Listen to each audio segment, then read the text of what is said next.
Alright, hey everybody, so welcome to another After Ever Happy movie topic video. So for today's topic video, I wanted to talk about the Fathom events release because I am seeing like a lot of people in the fandom starting to wonder, like why are we only getting 2 nights? Why is there only one showtime? And, why is the US audience pretty much being told that we don't matter. Why is overseas getting like the more full-throated, theatrical release, while here in the US we only get like a 2-night event with only one showtime? Before we get into all that, I wanted to go ahead and address, why is this happening? And this really does go back all the way back to the original film back in 2019.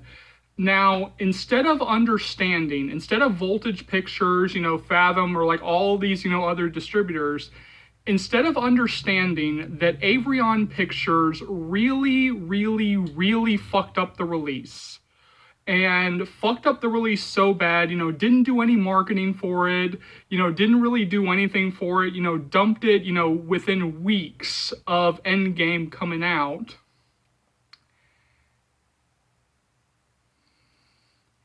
All they saw was that it bombed in the US. That is all the studio saw, is that it bombed in the US.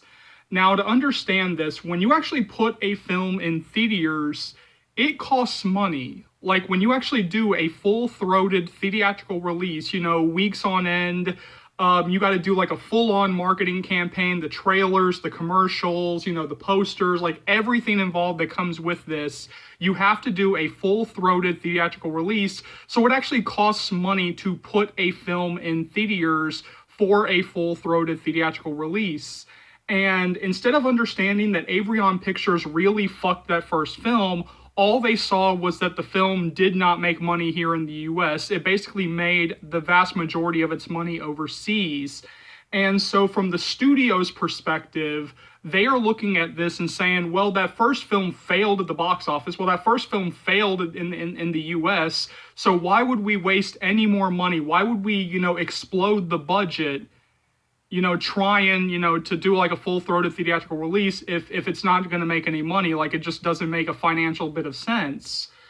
So basically what happened is that they still want the US audience to be able to see it. They still want the US audience to be able to actually go into a theater and actually watch the film, but they just don't want to spend all the money in the world trying to do it. So this was like the best of a bad situation, and I really do want to talk to the team right now. Because the team has made like some references in the past, to actually watching my videos. Castile, if you're watching this, anybody from Voltage, if you're watching this, let me go ahead and talk to you guys right now about this.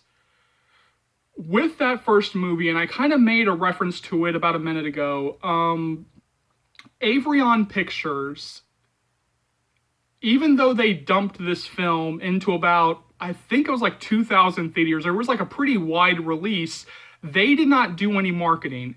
I mean, even Deadline.com, when they did the write-up of that weekend, Deadline even flat out said, if Avrion Pictures had just spent a tiny bit of money on, a TV spots, actually putting, commercials in front of, during the commercial breaks of shows, that this thing would have made more money. That even like on opening day, it made more money than anybody imagined that it would, given the piss poor marketing that had happened, that it kind of even surprised people with how much money it made on those preview screenings. And just to kind of talk about just like how terrible Avrion Pictures is, we're not the only ones who had a problem with Avrion Pictures, and you can kind of even talk to Anna Todd, because like I think that even Anna and the team even sued Avrion Pictures for how they handled the film. But just to kind of like expand this a little bit, I even mentioned this in the in another video. We are not the only film that called them out with their handling of it. There was another film that came out a couple of months earlier in 2019 called Serenity with Matthew McConaughey and Anne Hathaway. And they didn't even treat that film right. So this big film with Matthew McConaughey and Anne Hathaway, I mean, hell, I mean, just putting those two people in the movie, if you put those two people in a movie and you make sure that an audience actually knows, about the film and that they actually know what's, that the film is coming, you could sell the film. I don't give a shit if that was the worst film of the year. You could actually sell that film just on Matthew McConaughey and Anne Hathaway, and even they called out Avrion Pictures with how they handled Serenity. So if Avrion Pictures treated Serenity as terribly as they did, then what chance did we have? If they treat a film with like two of the biggest stars on the planet like they did, then like what chance does like a small, independent film have? So now the question does become, and this is the part where I will give the fandom a lot of rope here. I will give them a lot of leeway here with what they're saying. I do agree that, okay, take out, however I feel about them only doing like a 2-night event, there is something inherently wrong with doing this on a school night. On a work night. Like, why not do this on Saturday and Sunday? Why not talk to Fathom Events and see if they can actually do, Saturday and Sunday, as opposed to, or even hell, or just do Friday and Saturday. Like, if you can't even get Sunday, do Friday and Saturday. Because it really is not fair to the people who go to school. It's not fair to the people who go to work, the next morning, to say, like, oh, you only have one chance to see this. You only have one chance, and that's at 7 p.m. on September 7th and September 8th, which is a Wednesday and a Thursday. So that is where I will take, them to task a little bit on this, is the fact that, like, what, this should be on Friday and Saturday. If you can't even get Sunday, do Friday and Saturday. If you really have to do a 2-night event, then, just try Friday and Saturday. I mean, do something like that. Don't just, don't do Wednesday and Thursday. It's too late now. It's set in stone. I'm sure that we have no way of, changing this. But I did want to make this video kind of talking about this, to kind of talk this through and kind of, really say once again, fuck Avrion Pictures, because Avrion Pictures is really the reason why we're sitting with a 2-night event. Why we're not sitting with a full-throated theatrical release is because of Avrion Pictures' piss-poor handling, and I really do hope that Avrion Pictures had to pay. I really do hope that lawsuit went through and that the team actually got money from Avrion Pictures, because the way how Avrion Pictures really handled this was really fucked up. And it was so fucked up that even me, somebody who is not in the industry, I might pay attention to the industry, but I am not in the industry. If even me, as someone who is not in the industry, can actually sit here and, because like somebody actually did this, like when the lawsuit actually officially came out, somebody actually, Taylor, I think it was you, if you're actually still watching.